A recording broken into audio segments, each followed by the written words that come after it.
Tutorial ক্লাসে তোমাদের সকলকে আরও একবার স্বাগত জানাচ্ছি। ঠিক যেমনটা তোমরা থাম্বনেলে দেখেছো সেই অঙ্কটাই আমি এখানে বোর্ডে লিখে রেখেছি।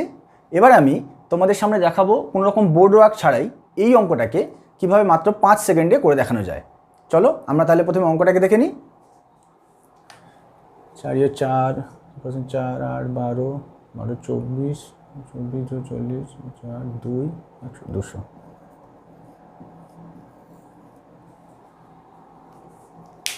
কি মনে হলো এটা মুখে মুখে কীভাবে করলাম, তাই না? এমনটা তোমরাও পারবে, কিন্তু তার জন্য আমার এই ক্লাসটাকে শেষ পর্যন্ত তোমাদেরকে ফলো করতে হবে।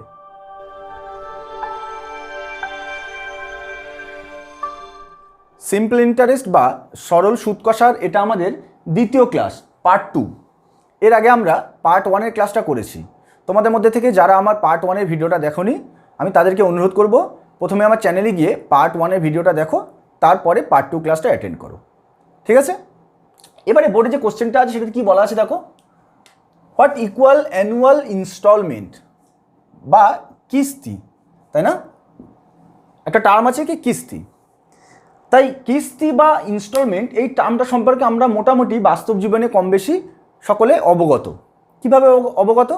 মনে করো তুমি একটা বাইক কিনেছো, তাহলে বাইকটা তুমি বাড়িতে নিয়ে চলে এসছো। অনেকে কী করে, নগদে কিনে নেয়। মনে করো 90,000 বা 1 লাখ টাকা বাইকটার দাম, শোরুমে গেল, গিয়ে বাইকটা 1 লাখ টাকা দিয়ে কিনে নিয়ে চলে এলো।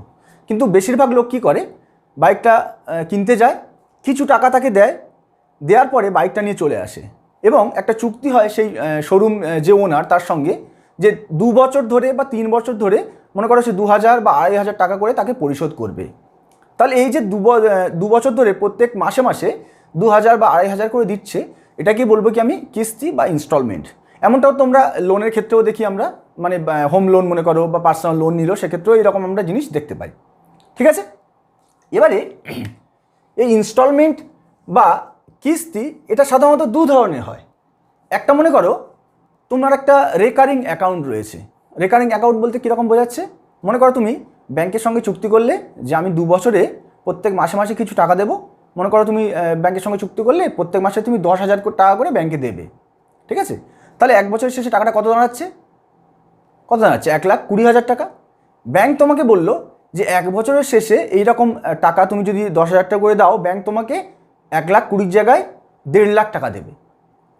তাহলে যে এক্সট্রা টাকাটা তোমাকে দিলেও 1,20,000 পরিবর্তে 1.5 লাখ, মানে 30,000 টাকা, সেটা কিন্তু এক ধরনের কি সিম্পল ইন্টারেস্ট, বোঝা গেছে? তাহলে এটাও কিন্তু এক ধরনের, দেখো তুমি ইনস্টলমেন্ট দিচ্ছ, তাই না? প্রত্যেক মাসে মাসে দিচ্ছ। তাহলে এটা কী ধরনের ইনস্টলমেন্ট? Pre instalment. অর্থাৎ তুমি আগে থেকে তাকে দিচ্ছ, তার বিনিময়ে টার্মটা যখন শেষ হয়ে যাচ্ছে তোমাকে ইন্টারেস্ট সহ টাকাটা দেবে। এটা এক ধরনের হলো। আরেকটা যেটা উদাহরণটা আমি দিলাম, তুমি মনে করো একটা লোন নিলে বা বাইক কিনলে, তাহলে তুমি জিনিসটা নিয়ে চলে আসছো, তারপরে তুমি টাকাটা মাসে মাসে শোধ করছো। তাহলে এই ধরনের ইনস্টলমেন্টকে কী বলা হয়? Post instalment. তাহলে একটা প্রি ইনস্টলমেন্ট, একটা পোস্ট ইনস্টলমেন্ট, বোঝা গেছে? এবারে এই কোশ্চেনটাতে কী বলা আছে দেখো। What equal annual instalment will discharge a debt 848 rupees due in 4 years at 4% simple interest. কথাটা কি বাংলা মানে দাঁড়াচ্ছে? বার্ষিক কিস্তি হিসাবে কত টাকা 4% সরল সুদে 4 বছর ধরে পরিশোধ করে 848 টাকার ঋণমুক্ত হওয়া সম্ভব। বোঝা গেছে কোশ্চেনটা কি? মনে করো টাকাটা তুমি নিয়েছো, এখান থেকে শুরু করেছো, মনে করো টাকাটা নিয়েছো, এটা মনে করো প্রথম বছরের শেষ, এটা দ্বিতীয় বছরের শেষ, এটা মনে করো তৃতীয় বছরের শেষ, আর এটা মনে করো চতুর্থ বছরের শেষ, তাই তো? 4 বছরের শোধ করার কথা বলেছে। তাহলে 4টে ইনস্টলমেন্টে ভাগ করেছি, দেখো এখান থেকে শুরু হচ্ছে। এটা প্রথম বছরের শেষে, এটা শেষে বুঝবে, প্রথম বছরের শেষে, দ্বিতীয় বছরের শেষে, তৃতীয় বছরের শেষে, চতুর্থ বছরের শেষে, বোঝা গেল? এবারে দেখো, আমি ধরে নেব যে আমার ইনস্টলমেন্ট যেটা দিতে হচ্ছে সেটা 100 টাকা করে, বোঝা গেল? আমি ধরে নিচ্ছি যে আমার ইনস্টলমেন্টটা যেটা দিতে হচ্ছে সেটা প্রত্যেক বছরে আমি 100 টাকা করে দিচ্ছি, 100 টাকা করে আমি ইন্টারেস্ট দিচ্ছি, ইনস্টলমেন্ট দিচ্ছি। দেখো 4টে 100 টাকা করে আমি লিখেছি, এটা আমি ধরে নিলাম, ঠিক আছে? এবারে দেখো 4 বছরের শেষে, 4 বছরের শেষে যেটা দিচ্ছি সেটা তো আমার কাছে নেই, আর আমি তো দিয়ে দিচ্ছি। এগুলো প্রত্যেকটা কি জাস্ট 1 বছর করে থাকছে, তাই না? যে টাকাটা দেওয়ার কথা সেই টাকাটা আমার 1 বছর রয়েছে, 1 বছর আমি খাটাচ্ছি, তার দরুন আমি কিছুটা ইন্টারেস্ট দিতে হচ্ছে। কিন্তু চতুর্থ বছরের যে শেষে যেটা রয়েছে সেটা তো আমার কাছে থাকছে না, আমি তো বছরের শেষে দিয়ে দিচ্ছি। তাহলে এর ক্ষেত্রে কি কোনো ইন্টারেস্ট থাকবে? 4 বছরের শেষে যেটা দিচ্ছি সেটা কোনো ইন্টারেস্ট থাকবে না। দেখো, যে টাকাটা আমার রয়েছে আমি তো সেটা দিয়েই দিচ্ছি, তাহলে সেটা আমি খাটাচ্ছি না, তাহলে এর এগেনস্টে কোনো ইন্টারেস্ট খাটবে না, 0। বোঝা গেলে? কিন্তু দেখো, চতুর্থ বছরের শেষে টাকাটা আমি যেহেতু দিয়ে দিচ্ছি, তাহলে এই টাকাটা আমি খাটাতে পারছি না। এগুলো দেখো, 1 বছর খাটাচ্ছি, এটা 2 বছর খাটাচ্ছি, এটা 3 বছর খাটাচ্ছি, এভাবে খাটছে। এটা কিন্তু আমার চতুর্থ বছরের শেষে যেটা রয়েছে সেটা কিন্তু কোনো ইন্টারেস্ট খাটছে না, মানে টাকা খাটছে না, আমি ইন্টারেস্ট দিতে হচ্ছে না, 0। তৃতীয় বছরের শেষে যেটা আছে দেখো, এই টাকাটা কত বছর খাটছে দেখো, 1 বছর, তাই না? 1 বছর খাটছে তো, তৃতীয় থেকে চতুর্থ বছর, তাহলে 1 বছর খাটছে। এবার 1 বছর দেখো কি বলেছে, কত পার্সেন্ট ইন্টারেস্ট, 4%। তাহলে কত টাকা ইন্টারেস্ট হবে এখানে, 4। বোঝা গেল? 1 বছরে কত টাকা ইন্টারেস্ট দিতে হচ্ছে, 4 টাকা, কারণ দেখো এটা 1 বছর খাটছে। এইটা দেখো, এবার এটা দেখো, এবার এখানে চলে এসো, এটা কত বছর খাটছে দেখো, চতুর্থ বছরে দিচ্ছি, এটা দ্বিতীয় বছর থেকে চতুর্থ বছর পর্যন্ত খাটছে, তাহলে কতদিন হচ্ছে, 2 বছর হচ্ছে, 2 বছর, 2 বছর হচ্ছে। তাহলে 2 বছরে আমার কত টাকা ইন্টারেস্ট দিতে হবে, সিম্পল ইন্টারেস্ট তো, তাহলে 1 বছরে 4 টাকা দিতে হচ্ছে, 2 বছরে কত হবে, 8 টাকা দিতে হবে। সেটা আগের ক্লাসে জেনেছি বা সকলেই জানি কম বেশি কনসেপ্টটা। সিম্পল ইন্টারেস্ট মানে 1 বছরে 4, 2 বছরে 8, তাহলে এখানে আমি 8 লিখলাম। বোঝা যাচ্ছে? এটাই চলে এসো, এটা তাহলে কতদিন খাটছে দেখো,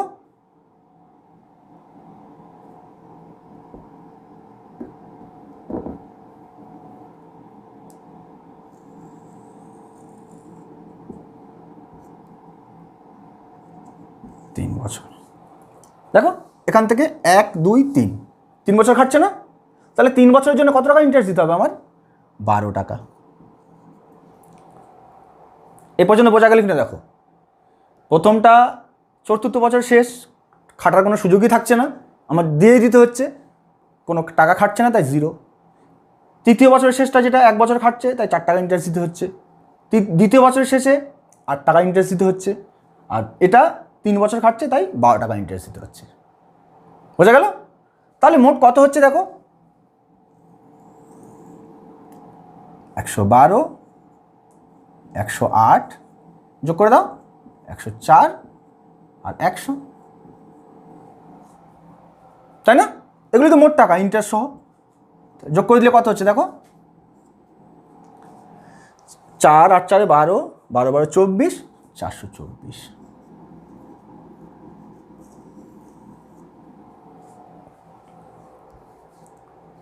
বোঝা গেল? কত হলো, 424 পেলাম। এই টাকাটা আমার দিতে হচ্ছে, তাই তো? এবারে যে দিতে যেটা হচ্ছে বা দেওয়ার কথা যেটা, সেটা কত দেখো, 848 না? রিয়েল ভ্যালু বলে দিয়েছে তো, দেখো কত টাকা শোধ করার কথা, 848 টাকা শোধ করার কথা। আমি যে ঋণ নিয়েছি তার বাবদ মোট শোধ করার কথা কত, 848 টাকা। এখানে কত টাকা পেয়েছি আমি, 424। তাহলে আমি লিখতে পারি না, 424 ইজ ইকুয়াল টু 848, তাই তো? 424 ইজ ইকুয়াল টু 848। আমার কি জানতে চেয়েছে দেখো, ইকুয়াল অ্যানুয়াল ইনস্টলমেন্ট। ইনস্টলমেন্ট কী হয়, ইকুয়াল হয়তো, একই হয়তো, তা সেই ইনস্টলমেন্ট আমি কত ধরেছিলাম, 100। ইনস্টলমেন্টটা কত ধরেছিলাম, 100। 108, 112, 104 কেন ধরবো না? মানে প্রশ্ন জাগতে পারে যে স্যার ইনস্টলমেন্টটাই দাঁড়াচ্ছে, দুটো কারণে ধরবো না। এক কি, ইকুয়াল ইনস্টলমেন্ট বলেছে, ইনস্টলমেন্ট ইকুয়ালই হয়, আমরা সকলে জানি। তাহলে দেখো ইকুয়াল হচ্ছে কি মানগুলো, হচ্ছে না, 1 নম্বর কথা। আর দ্বিতীয় কথা, আমি শুরুতে কি বলেছিলাম, যদি ইনস্টলমেন্ট না দিতাম তবেই আমার এই টাকাটা দিতে হতো। বোঝা গেল? যদি ইনস্টলমেন্ট না দিতাম তবেই এই টাকাটা দিতে হবে, কিন্তু আমি তো ইনস্টলমেন্ট দিচ্ছি। তাহলে মোট যে টাকাটা দেওয়ার কথা 4 বছরের শেষে, দেখো 4 বছরের শেষে তার তুলনায় অ্যামাউন্টটা কম হবে। তার ইন্টারেস্টটা কত হচ্ছে, এই ইনস্টলমেন্টটা কত হচ্ছে বা কিস্তিটা কত হচ্ছে, 100 টাকা করে, 100 টাকায় দেওয়া রয়েছে। তাহলে আমার 100-র ভ্যালুটা বার করতে হবে, প্রত্যেক বছরে কত করে ইনস্টলমেন্ট সেটা জানতে চেয়েছে। দেখো বার্ষিক কিস্তি হিসাবে কত টাকা দিতে হচ্ছে, তাহলে 100-র ভ্যালুটা বার করবো, ঐকিক নিয়ম। 424 ইজ ইকুয়াল টু 848, তাহলে 100 ইজ ইকুয়াল টু কত হবে, এটা নিচে যাবে, 100টা উপরে যাবে, 848 বাই 424 ইন্টু 100।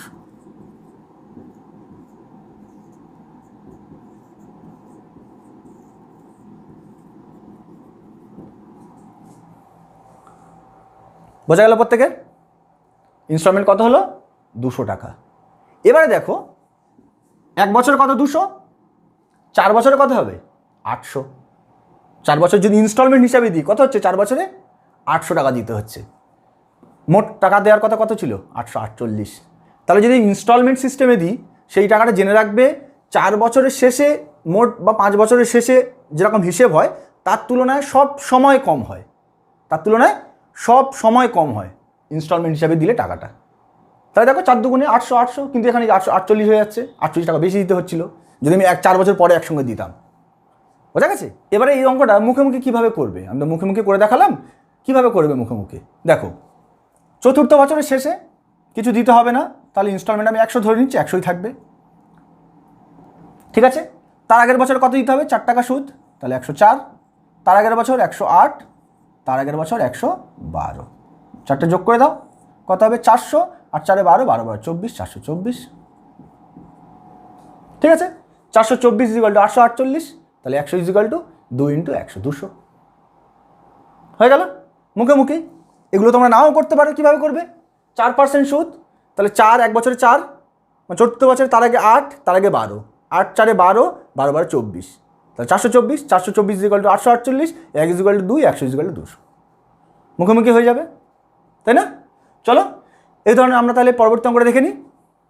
পরের অঙ্কটা কী বলা আছে দেখো, একদম একই রকম অঙ্ক, জাস্ট ভ্যালুটা চেঞ্জ করে দেওয়া আছে। টাকাটা কত আছে? 6450, বছরটা সেমই আছে আর ইন্টারেস্ট রেটটা 5% করে দেওয়া আছে। তাহলে কীভাবে করবে দেখো, 5% ইন্টারেস্ট রেট 4 বছর, তাহলে আমি শেষ বছরে কী হবে? 100 ধরে নেব। তার আগের বছর কত হবে? 105, 5% বলেছে না, তাই তো? তার আগের বছরে 110 আর তার আগের বছর 115, যোগ করলে কত হবে? 400 আর 5 15 30, 430। বোঝা গেল? কত হলো দেখো? 430 হলো না? তাহলে 430 = কী লিখব? 6450, তাই তো? 100 = কত?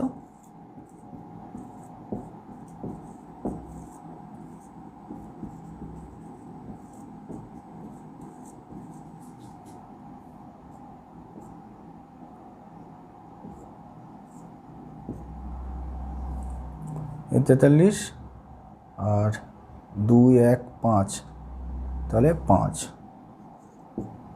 1500।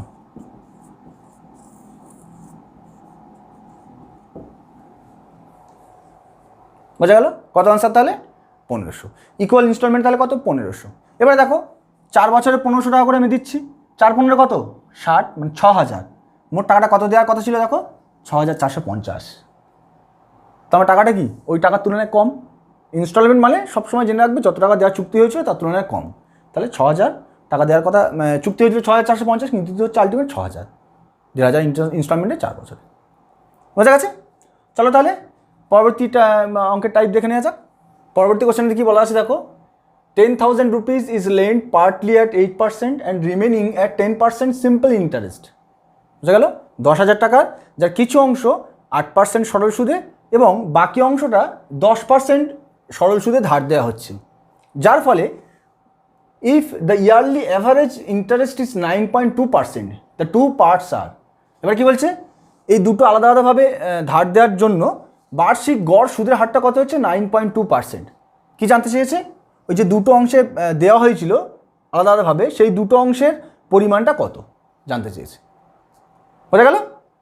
এবার এই ধরনের অঙ্কে আমরা কি করব, মিক্সচার অ্যান্ড অ্যালিগেশন বলে একটা চ্যাপ্টার রয়েছে, যেটা তোমাদের করানো হয়নি, আমি করাবো তোমাদের, অসুবিধা নেই। সেখানে একটা কনসেপ্ট রয়েছে, সেই কনসেপ্টটাই এখানে আমি কাজে লাগাবো। কীভাবে কাজে লাগাবো দেখো, ছোট যেটা বলেছে 8% আর বড় যেটা বলেছে 10%। ঠিক আছে? আমি জাস্ট ভ্যালুগুলোই লিখছি, 10 হলো। আর মাঝখানে লিখবো যে অ্যাভারেজ যেটা বলেছে দুটোর মধ্যে 9.2। ছোটোটা এখানে লিখলাম, বড়োটা এখানে লিখলাম, মাঝখানে লিখলাম যেটা অ্যাভারেজ বলেছে। এবারে কি করব, দেখো মাঝখানটা থেকে এটা বিয়োগ দেবো, যেটা এদিকে বসাবো, তাই 9.2 থেকে 8 বাদ দিলে কত হয় 1.2, আর এটা থেকে এটা বাদ দেবো, দিলে তাহলে কত হবে 0.8। দেখো তোমাদের মনে নাও রাখলে চলবে যে কোনটা দিয়ে কোনটা বাদ দেবো, দেখলেই বুঝতে পারবে। দেখো এটা বড় হয়ে যাচ্ছে, এটা ছোটো হয়ে যাচ্ছে, তাহলে স্বাভাবিকভাবে কি বড় থেকে ছোটো বাদ দিতে হয়, নাহলে মাইনাস হয়ে যাবে। তো তাহলে এটা থেকে এটা বাদ দেবো, যেটা কোনাকুনি ওদিকে বসবে, আর এই দুটোর মধ্যে দেখো বড় কোনটা এইটা, তাহলে এটা থেকে এটা বাদ দিতে হবে, বসে যাবে ভ্যালুটা। হলো? এবার এই যে আমি দুটো মানে রেসপেক্টিভ ভ্যালু পেলাম, এটা কার রেশিও? এই যে দুটো পার্টে দিচ্ছি তাদের রেশিও পেলাম। বুঝা গেল? তাহলে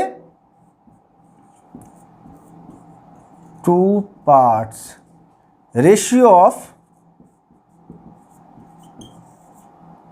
of 2 parts,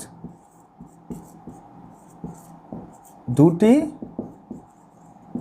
অংশের অনুপাত, এটা বোঝা গেল? 0.8 আর 1.2 দুটো যে অংশ পেলে বলেছিল তাদের রেশিও হচ্ছে এটা 0.8 আর 1.2। ঠিক আছে? এবার দেখো পয়েন্টটা রয়েছে, তাহলে আমি জাস্ট কী করবো, পয়েন্টটাকে তুলে দেবো, দিলে তাহলে কত হচ্ছে 8, আর দিকে কত 12, তাহলে কাটাকাটি করলে কী হবে, আলটিমেট 4 দিয়ে যদি কাটি এটা 2 আর এটা 3, তাহলে 2:3 রেশিও পেলাম। বোঝা গেল? এটা 0.8 আর 1.2, তো তাহলে পয়েন্টটা তুলে দেবো দুদিক থেকেই, তাহলে 8 আর 12, 4 দিয়ে কাটলে কত, এটা 2, 4 দিয়ে কাটলে 3, তাহলে 2:3 রেশিও হলো। কার কার রেশিও? দুটো পার্টের রেশিও। তাহলে মোট পার্টটা কত হচ্ছে দেখো 5, মোট পার্ট কত 5 না? টোটাল অংশটা কত বলেছে 1000, তাহলে 5 = কত 10,000, দুটো মিলিয়ে কত 2 আর 3 মিলিয়ে কত হচ্ছে 5, টোটাল অ্যামাউন্টটাই তো এটা 10,000, তাহলে 5 = আমি 10,000 লিখতে পারি।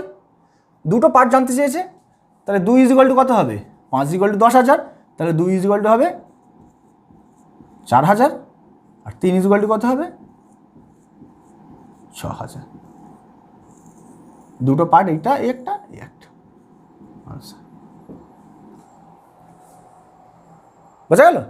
তাহলে দুটো পার্ট বলেছে, জাস্ট মিক্সচার অ্যান্ড অ্যালিগেশন বলে একটা চ্যাপ্টার রয়েছে, আমি তোমাদেরকে করাবো, চিন্তার কোনো কারণ নেই। আমরা এটা শেষ করবো করে তারপরেই হয়তো করাবো ওটা। তাহলে সেক্ষেত্রে এইরকম ফর্মুলা, জাস্ট ভ্যালুটা কীভাবে বসাবে, দুটো যখন অ্যাভারেজ যখন বলবে, এইটা দুটো আলাদা আলাদা জিনিস বসিয়ে দিলাম, মাঝখানে অ্যাভারেজটা বসাবো। এবারে কোনাকুনি রেশিওটা হবে, যেটা থেকে কম যেটা থেকে বেশি সেটা থেকে কমটা বিয়োগ, বেশি কম বিয়োগ, তাহলে এটা থেকে এটা বিয়োগ 1.2, এটা বেশি এটা কম, তাহলে 10 থেকে 9.2 বিয়োগ 0.8, কাটাকাটি করে রেশিওটা এই বেরোচ্ছে। রেশিও এটা 2 আর 3, এটা 2 অংশ, এটা 3 অংশ, তাহলে 2 আর 3 মিলে 5, 5 = এইটা, সেখান থেকে 2 এর ভ্যালু কত, 3 এর ভ্যালু কত, সেটাই জানতে চেয়েছে। বোঝা গেল? চলো তাহলে পরবর্তী অঙ্কটা দেখে নেওয়া যাক। কী বলা আছে দেখো অঙ্কটাতে, 1,000 rupees was lent partly at 8% and 12% simple interest rate, অর্থাৎ 1,000 টাকা দুটো অংশে আলাদা আলাদাভাবে ধার দেওয়া হচ্ছে, একটা 8% সরল সুদে আর একটা 12% সরল সুদে। এবার কি বলছে, the total interest received after 3 years is 300 rupees, অর্থাৎ 3 বছর পরে, যার ফলে মোট সুদটা কতটা পাওয়া যাচ্ছে 300 টাকা। কী জানতে চেয়েছে, calculate the ratio of the 2 parts, অর্থাৎ যে দুটো অংশে ধার দেওয়া হয়েছিল সেই দুটো অংশের অনুপাত, তাদের মধ্যে অনুপাতটা কত হয়ে যাচ্ছে, এটা আমার জানতে চেয়েছে। তাহলে দেখো এটা কীভাবে করবো, এখানে দেখো আরেকটা কথা, দেখো এখানে অনুপাত জানতে চেয়েছে, এটা দুটো পার্টের অনুপাত জানতে চেয়েছে। এখান থেকে যদি অ্যামাউন্টটা বার করতে আমাদের যদি বলা হয় সেটাও আমরা পারবো, বা যে কোনো দুটোর মধ্যে যে কোনো একটা যদি বলে সেটাও পারবো, কারণ আগের অঙ্কেই সেটা আমরা শিখেছি। প্রথমে অনুপাত বার করেছিলাম, তারপরে আমরা অ্যামাউন্টটা বার করেছিলাম। এখানে কিন্তু অ্যামাউন্ট বার করতে বলেনি, শুধু অনুপাতটা বার করতে বলেছে, তাহলে আমরা অনুপাত পর্যন্তই বার করব। এবারে দেখো 3 বছরে আমার সুদটা কত বলেছে 300 টাকা, তাহলে লিখি চলো, 3 বছরের সুদ 300, তাহলে 1 বছরের সুদ কত হবে 100, তাই তো? 3 বছরের সুদ 300, 1 বছরের সুদ কত হবে 300/3, 100। এবারে সুদের হার কীভাবে বার করতে হয়, আগের ক্লাসে আমরা শিখেছিলাম। কীভাবে বলো, সুদ যতটা হবে, সুদ কতটা 100 টাকাটা, আসল কতটা 1000, তাহলে সুদ বাই আসল, তাই তো? সুদটা কার মধ্যে হচ্ছে, কার সাপেক্ষে হচ্ছে, আসলের সাপেক্ষে সুদ হচ্ছে, তো তাহলে সুদটা লিখেছি, যার সাপেক্ষে হয় সেটা কোথায় থাকে, নিচে থাকে। এগুলো সব আমরা শিখেছি পার্সেন্টেজের ক্লাসে বা লাভ ক্ষতি ক্লাসে। তাহলে যার রেসপেক্টে হবে সেটা সবসময় নিচে, তাহলে 1000টাকে আসলটা নিচে, সুদটা উপরে, রেট তো এটাই। এবার কি রেট মানে কি পার্সেন্টেজ 100-র মধ্যে, তাহলে 100 দিয়ে গুণ করে দিলাম, কাটাকাটি করলে হবে দেখবে 10। তাহলে কত পেলাম? 10% পেলাম। এই 10%টা কি? ওভারঅল যে টাকাটা আমি ধার দিয়েছি তার রেসপেক্টে ইন্টারেস্ট রেট। বোঝা গেল কথাটা? এই 10%টা কী পেলাম? ওভারঅল যে টাকাটা আমরা দুটো পার্টে ভাগ করে ধার দিয়েছি, যার দরুন আমি ইন্টারেস্ট পেয়েছি, এবং সেই ওভারঅল যে ওভারঅল যে অ্যাভারেজ যে ইন্টারেস্ট রেট বা ইন্টারেস্ট রেটের যে গড়, সেটা হলো 10%। এবারে দেখো দুটো পার্ট বলেছে, একটা 8, একটা 12, একটা 8, একটা 12, আর মাঝখানে কে বসবে? 10। তাহলে একই রকমভাবে আগের মতোই, তাহলে 12 থেকে 10 2, আর 10 থেকে 8 2। বোঝা গেল? তাহলে রেশিও কত? 1:1। বোঝা গেল কিনা দেখো, 8 12 দুটো বলে দিয়েছে, 10% গড়, তাহলে বার করলাম 2 2, 1:1 এভারেজ। বোঝা গেল? তাহলে আগের মতোই একদম এই ধরনের যদি অঙ্ক দেয় আমাদের করতে কোনো অসুবিধা হওয়ার কথা নয়। পরের অঙ্কটা কী বলা আছে দেখো, a invest in 3 schemes for 6, 10 and 12 years at 10%, 12% and 50% simple interest respectively. অর্থাৎ এ 3টে আলাদা আলাদা প্রকল্প, যেখানে 6, 10 এবং 12 বছরের জন্য আলাদা আলাদাভাবে 10%, 12% এবং 15% সুদের হারে টাকা নিবেশ করছে। বোঝা গেল কোশ্চেনটা? কি জানতে চেয়েছে? The ratio of his investment, অর্থাৎ যে 3টে আলাদা আলাদা খাতে টাকা লাগাচ্ছে, সেই 3টে আলাদা আলাদা খাতে টাকা যেটা লাগাচ্ছে, নিবেশ করছে, তাদের অনুপাতটা জানতে চেয়েছে। কোশ্চেনটা বোঝা গেছে? এবার দেখো এই ধরনের অঙ্ক করার ক্ষেত্রে যে সিম্পল ইন্টারেস্ট, এর একটা ফর্মুলা আগের দিন লিখেছিলাম, যেটা আমরা কম বেশি সকলেই জানি, PRT/100, তাই তো? ছোটোবেলা থেকে প্রত্যেকের এটা জেনে আসছি, এই ফর্মুলাটা। Simple interest is equal to PRT/100। P মানে প্রিন্সিপাল বা আসল, আর হচ্ছে রেট, সুদের হার, আর টি হচ্ছে সময়, আর 100 মানে পার্সেন্টেজের মধ্যে বার করছি তাই। এবারে দেখো এখানে 3টে আলাদা আলাদা ইনভেস্টমেন্ট বা আলাদা আলাদা স্কিম বলেছে। প্রথমটাতে আমি লিখব P1, লিখলাম। তার রেটটা কত দেখো, প্রথমটা রেটটা কত? 10%, তাহলে 10 × 10। টি কত? 6:2। দ্বিতীয়টা চলে এসো, P2, দেখো রেট কত? 12%, 12। টাইম কতটা? 10। তৃতীয়টা চলে এসো, P3, কত আছে দেখো? P3 তোমার কত? 15%, তাহলে 15 ইন্টু, আর তোমার কত আছে এদিকে দেখো? 12। তাহলে 3টে আমি এইভাবে আলাদা আলাদাভাবে লিখলাম। বোঝা গেল? 3টের আমার রেশিও। ঠিক আছে? এবার দেখো কাটাকাটি যায় কিনা দেখো কোনটার মধ্যে। 5 2 3, যেটা কাটবে কিন্তু 3টেকেই কাটতে হবে। দেখো তাহলে 3টের মধ্যে কোনটা দিয়ে কাটছে? 5 দিয়ে কাটা যাচ্ছে, তাহলে 5 দিয়ে কেটে দিলাম 2, 5 দিয়ে কাটলাম 3। এবার দেখো কি যাচ্ছে? 2 যাচ্ছে, তা 2 কেটে দিলাম, এটাকে 2 দিয়ে কাটলে 6 হলো। আর কিছু যাবে? 6 যাচ্ছে, দেখো 6, এটা 1, এটা 2, এটা কেটে গেল। তাহলে কি হলো? P × 1 is to P2 is to P2 × 2 is to P3 × 3। বোঝা গেল কিনা দেখো? এ পর্যন্ত বোঝা গেছে কিনা দেখো প্রত্যেকের? কার কোনো অসুবিধা আছে কিনা দেখো? জাস্ট P1 আর টিটা অ্যাড করে দিলাম প্রত্যেকের সঙ্গে, তাই তো? PRT মানে কি? Simple interest. তো আমি 100 লিখিনি কেন? কারণ 3টেতেই 100 থাকবে, রেসপেক্টিভ ভ্যালু যেহেতু, তা 100 না লিখলেও চলে, কারণ 3টে তো 100 তো নিচে 3টেতেই থাকবে, 3টের ক্ষেত্রেই থাকবে, সেই জন্য তাহলে লিখিনি। এবার দেখো কাটাকাটি করেছি, কীভাবে কাটাকাটি করবে এগুলো? এমন দিয়ে কাটবে যাতে 3টেতেই কাটে। এরকম নয় যে দুটোর মধ্যে কেটে গেল বলে কেটে দিলাম, তা কিন্তু নয়, 3টের মধ্যেই কাটবে। দেখো তাহলে সেরকমভাবে কাটাকাটি করেছি, করে আলটিমেট কী হয়েছে? এখানে 1, এখানে 2, এখানে 3, এ পর্যন্ত হয়েছে। আমার কি জানতে চেয়েছি দেখো? 3টে যে ইনভেস্টমেন্ট, অর্থাৎ P1, P2 এবং P3, এদের রেশিওটা জানতে চেয়েছে। কি জানতে চেয়েছে? এদের রেশিওটা, অনুপাতটা। এবারে পার্সেন্টেজে ক্লাস যখন আমরা করেছিলাম, তখন এই ধরনের 3টে বা তার বেশি যখন থাকবে অনুপাত, তখন কি বলেছিলাম কিভাবে লিখবে? P1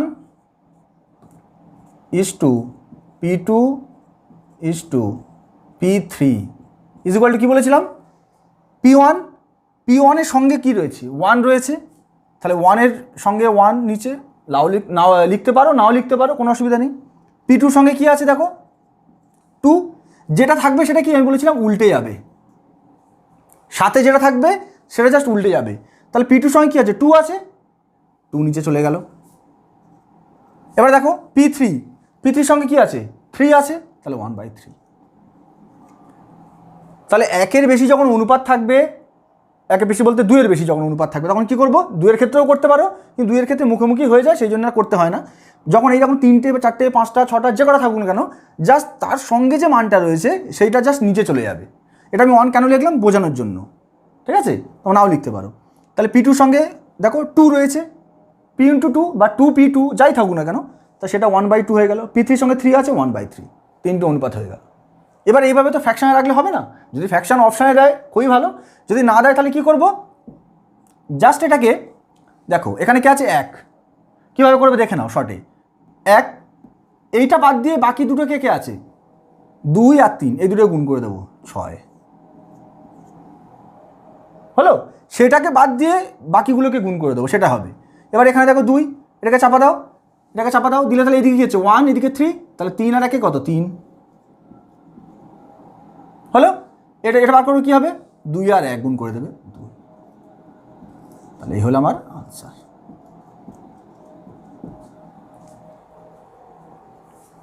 বোঝা গেছে জিনিসটা? কী করলাম, জাস্ট যেটা থাকবে সেইটাকে চেপে রেখে দিয়ে বাকিগুলোকে গুণ করে দেবে। তা 2 আর 3 গুণ করলাম 6, এটা ক্ষেত্রে এটা বাদ দিলাম, তাহলে এটা গুণ হবে 3, এটা ক্ষেত্রে এটা গুণ হবে 2, এটা হলো আনসার। কার কোনো বুঝতে অসুবিধা নেই? চলো কি বলা আছে দেখো, এ lends 40% of his money at 15% simple interest rate and 50% of rest at 10% simple interest rate। অর্থাৎ এ তার টাকার 40% কী করছে, 40% টাকার, এ তার টাকার 40% 15% সুদে ধার দিচ্ছে, এবং বাকি যেটা পড়ে রয়েছে তার 50% 10% সুদে, এবং যেটা একেবারে অবশিষ্ট রয়েছে তার 18% সুদে ধার দিচ্ছে। কি জানতে চেয়েছে, বার্ষিক গড় সুদের হার কত। কোশ্চেনটা বোঝা গেল কিনা দেখো, এ মনে করো তার 1000 টাকা রয়েছে, তাহলে 1000 টাকার 40% কী করছে 15% সুদে ধার দিচ্ছে। এবার এই 40% যদি 1000 দিয়ে দেয় তাহলে বাকি কত পড়ে যাচ্ছে 60%। সেই 60%-এর কী বলছে 50%, মানে তার অর্ধেক আর কি, সেটা কত পার্সেন্ট সুদে দিচ্ছে 10% সুদে, এবং একেবারে যেটা পড়ে রয়েছে মানে আরও 30% যেটা, সেটা কত পার্সেন্ট সুদে দিচ্ছে 18% সুদে। কি জানতে চেয়েছে, বার্ষিক গড় সুদের হার কত।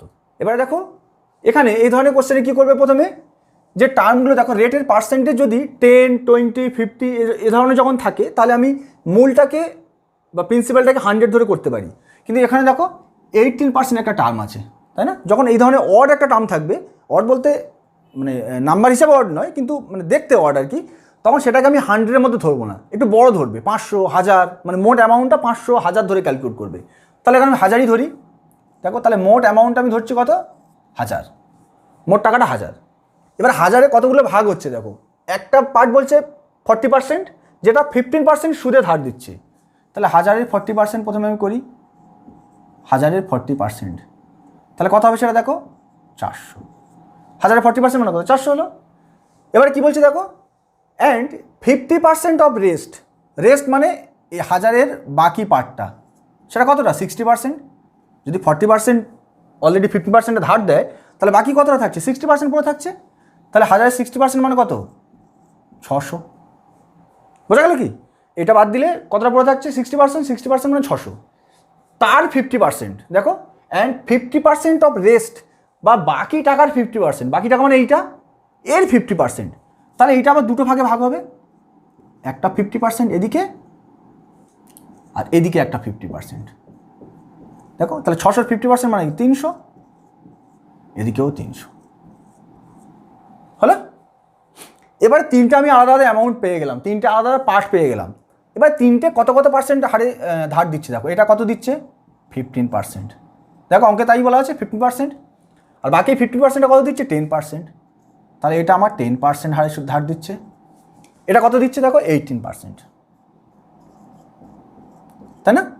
তাহলে অ্যামাউন্টটা জাস্ট বার করবো, কীভাবে বার করবো 415/100, 4 4 15 60, এটা একটা পেলাম। এটা কত হবে 310% মানে 30, এটা লিখতেই হবে না, দেখে বোঝা যাচ্ছে 310% মানে 30 আর 18, তাহলে কত হবে এটা 300 ইন্টু 18/100, 3 3 18 54। বোঝা গেল? তিনটে কত কত পেলাম, একটা 60, একটা 30, একটা 54। এই তিনটে কি টোটাল ইন্টারেস্ট, তাই না? এত পার্সেন্ট হার ধার দিচ্ছে, তাহলে তার ফলে কি পাচ্ছি আমি, ইন্টারেস্টগুলো পাচ্ছি।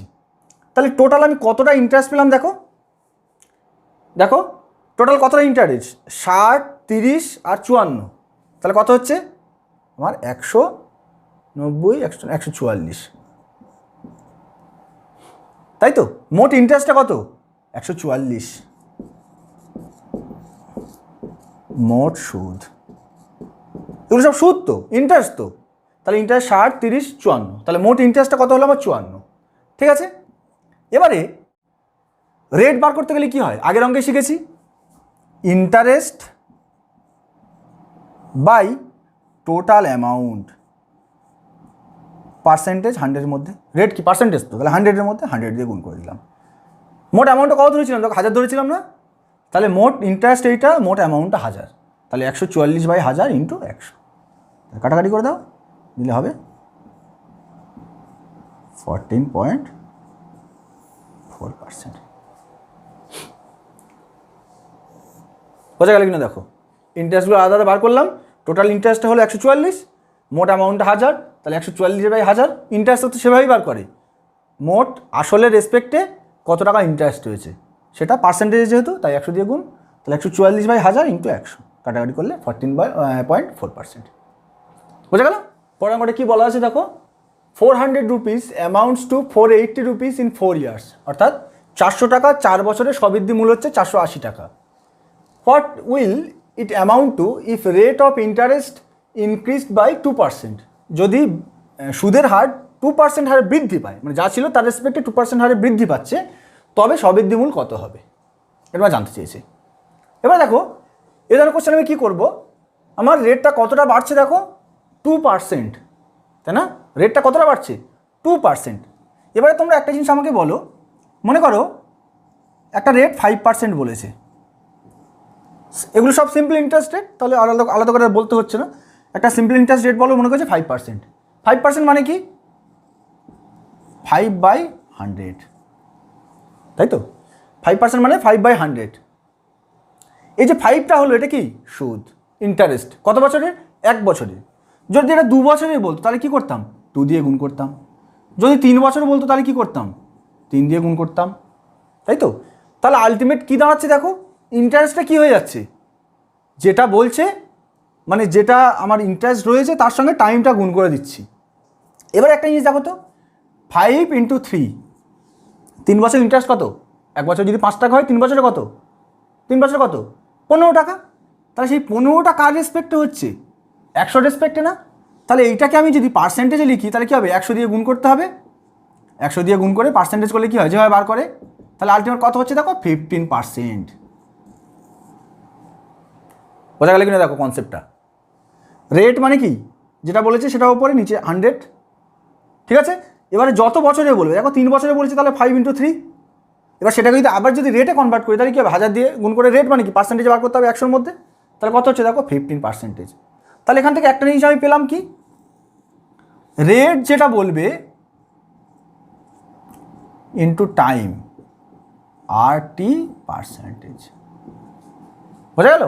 সিম্পল ইন্টারেস্টের ক্ষেত্রে সবসময় রেট যেটা বলবে সেটার সঙ্গে টাইম গুণ করে দিলে আমি ওভারঅল যেটা পারবো রেটের পার্সেন্টেজ।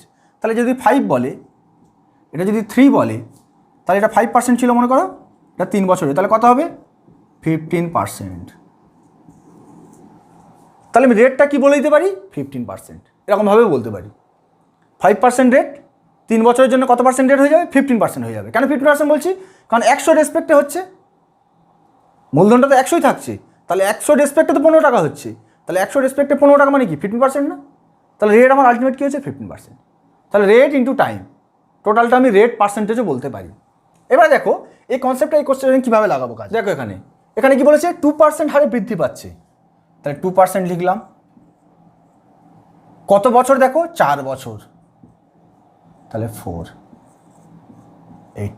8% লিখতে পারি কিনা দেখো, আগেরটার মতোই জাস্ট রেট ইন্টু টাইম, তাহলে টোটাল 8% পেয়ে গেলাম। তাহলে 8%টাকে আমি রেট হিসাবে কল্পনা বলতে পারি, 8%টাকে আগেরটা সেটাই কনসেপ্টটা সেটাই শিখলাম তো, রেটকে টাইম দিয়ে গুণ করে দেবো, তাহলে সে ওভারঅল যেটা পাবো সেটাও একটা রেটের পার্সেন্ট হিসেবে ভাবতে পারি, তাহলে 8% রেট হয়ে গেল। ঠিক আছে, এবারে দেখো আমার অ্যামাউন্টটা কত, 800, তাই না? অ্যামাউন্টটা কত, 800। তাহলে 8% মানে কি আমার 8/100, তো 8% মানে কি 8/100, এটা আমার কি আসল, আর এটা আমার সুদ বা ইন্টারেস্ট, আর এটা প্রিন্সিপাল বা মূলধন। হলো, এখানে মূলধনটা কত বলেছে দেখো 400, তা লিখতে পারি না 100 = 400।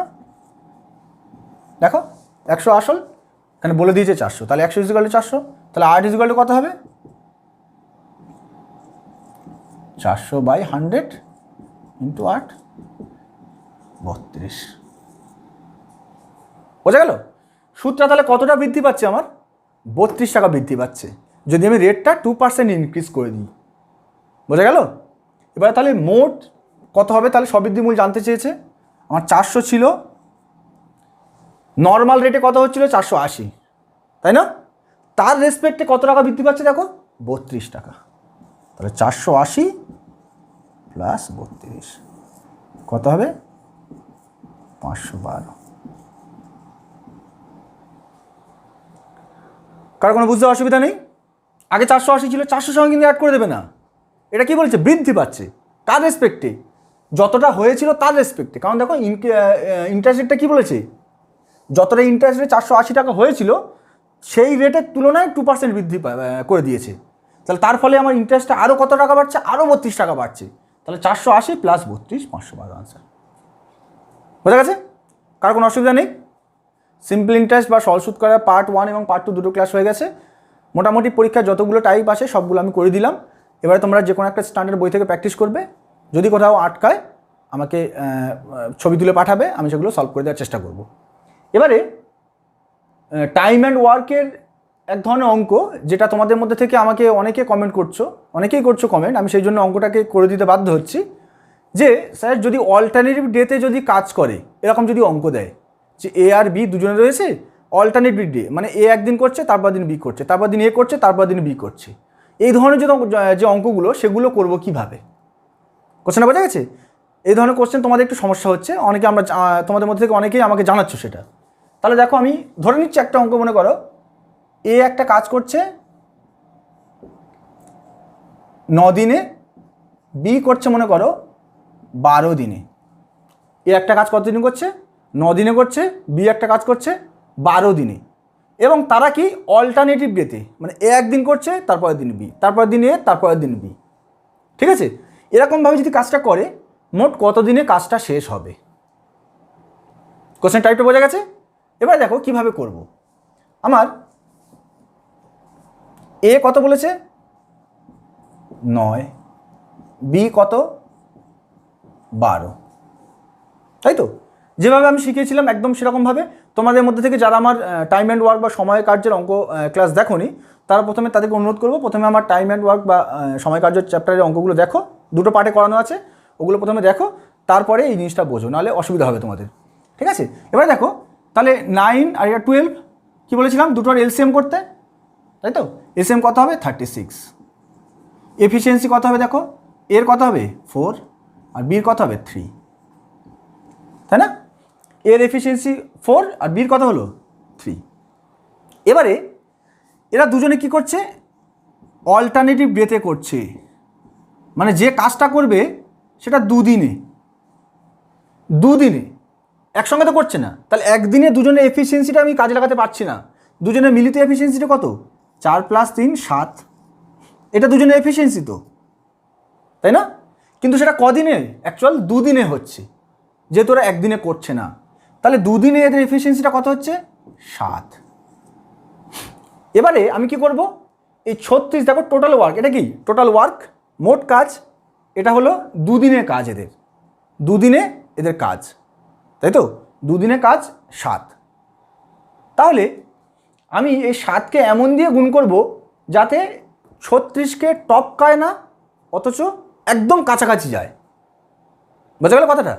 তাহলে 7কে আমি কত দিয়ে গুণ করলে দেখো সেরকম হবে, 5 দিয়ে যদি গুণ করি তাহলে 7 × 5 কত হচ্ছে আমার 35। বোঝা গেল? 7কে আমি এমন দিয়ে গুণ করব যাতে 36কে টপকায় না অথচ 36-এর কাছাকাছি যায়, কম থাকবে কিন্তু কাছাকাছি যাবে। তা সেরকম 5, তাহলে 5 দিয়ে গুণ করলে 35 হয়ে গেল। বোঝা গেল? এবার 35 হওয়ার পরে কত কাজ বাকি আছে দেখো, মোট 35 কাজ হয়েছে, টোটাল কাজটা কত 36, কতটা কাজ বাকি আছে 1 না, তাই তো? টোটাল কাজটা কতটা 1। এবার আমাকে বলো কাজটা শুরু করেছিল কি এ, তারপরে বি, তারপরে এ, তারপরে বি, তাহলে যখন জোড় হিসাবে যাচ্ছে, তাই না, জোড়া হিসাবে যাচ্ছে, তাহলে প্রথমে এ তারপরে বি, তাহলে এগুলো দেখো দুদিনেই কাজটা করছে। এফিসিয়েন্সিটা কত, 7 এফিসিয়েন্সিটা দুদিনের। 5 দিয়ে গুণ করেছি, 10 দিয়ে গুণ করি, 20 দিয়ে গুণ করি, যাই দিয়ে গুণ করি না কেন, শেষটা তাহলে কার হয়ে দাঁড়াচ্ছে, বির হয়ে শেষ হচ্ছে, তাই তো? এ প্লাস বি দুজন মিলে দুদিন, তাহলে যখন শেষ হচ্ছে আলটিমেট, তা সেটা কি বির হয়ে শেষ হচ্ছে। তাহলে এই 35 পর্যন্ত যখন করছে, শেষ মানুষটা যে কাজ করছে সেটাকে বি। বোঝা যাচ্ছে কনসেপ্টটা? তাহলে তারপরে কাজটা কে করবে, এ করবে, তাই নাকি? তারপরে কাজটা কে করবে, এ। বি দিয়ে শেষ হয়েছে, তারপরের দিনে কাজটা কে করবে, এ করবে। টোটাল ওয়ার্ক কত 1, এর এফিসিয়েন্সি কত 4। তাহলে এই 1 ওয়ার্ক করতে এ কতটা টাইম নেবে, 1/4। বোঝা গেল? এটা কোনটা, যেটা বাকি রয়েছে সেই কাজটা কে করছে, এ করছে। কোশ্চেন এভাবেও আসতে পারে যে বাকি কাজটা, শেষ কাজটা কে করবে, বা শেষ দিনের কাজটা কে করবে, তাহলে কে করছে, এ করছে। কতটা টাইম লাগছে দেখো, 1/4 দিন, তাই না? এবার এদিকে কত দিন লেগেছে দেখো, দুজন মিলে 7 অ্যামাউন্ট কাজ করছে, কদিন, দুদিনে করছে। কত দিয়ে গুণ করেছি, 5 দিয়ে গুণ করেছি, তাহলে 5 × 2 তাহলে 10, দুজন মিলে করেছে 10 দিন, আর এইটা প্লাস করে দেবো, তাহলে আনসার কত হবে 1/4। বোঝা গেল? তাহলে এই ধরনের যা কোশ্চেন দেবে এইভাবে করে ফেলতে পারবে।